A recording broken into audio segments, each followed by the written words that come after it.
మీ పేరండి? సంగీత రావాలి ఎక్కడుంటారు? విజయవాడ అవ్వకదు ఏం చేస్తుంటారు? ఆటో ఇప్పుడు ప్రభుత్వం పనితీరుపై మీ అభిప్రాయం? ఏం లేదండి బాగా బాలేదా? స్కీమ్స్ అవి పెట్టారు కదా, ఏవి నచ్చాయి? ఏది నచ్చదు అంటే ఏవి పర్లేదు కొంతమందికి. అదేంటండి, స్కూల్ పిల్లలకి అమౌంట్ వేశారు, ఉచిత బస్సులు పెట్టారు, ఆటో వాళ్ళకి ఉచిత బస్సుల వల్ల మేము ఎంత నష్టపోతున్నాం అది కూడా అర్థం చేసుకోవాలి. చెప్పండి మరి ఇప్పుడు ఆటో తోలుతున్నాం మేము. ఆటో తోలంటే ఒక కిరాయి లేక పొద్దున్న పెట్టాం బండి, పొద్దున్న నుంచి 2 అమౌంట్ తోలా బస్సుల వల్ల.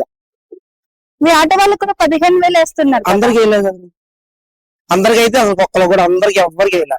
ఎక్కడో 100లో 30% 40% పడింది, 60% అయితే పడలేదు. మాకైతే బస్సుల వల్ల మాత్రం, ఫ్రీ బస్సుల వల్ల మాత్రం చాలా ఎఫెక్ట్ ఆటో వాళ్ళకి. ఇప్పుడు ఏంటంటే ఒక బస్సు రూట్ ఉంది, 7A బస్సు రూట్ ఒకటే ఉంది. దీనివల్ల మేము కొంచెం చాలా నష్టపోతున్నాం. బంద రోడ్లు అయితే అసలు మరీ దరిద్రంగా ఉంటుంది. ఆటో అయితే వచ్చి 350 రూపాయలు, 350 రూపాయలు అద్దె కట్టాలి, 100 రూపాయలు గ్యాస్ కొట్టించాలి. మేము తోలేదేంటి ఇంకా.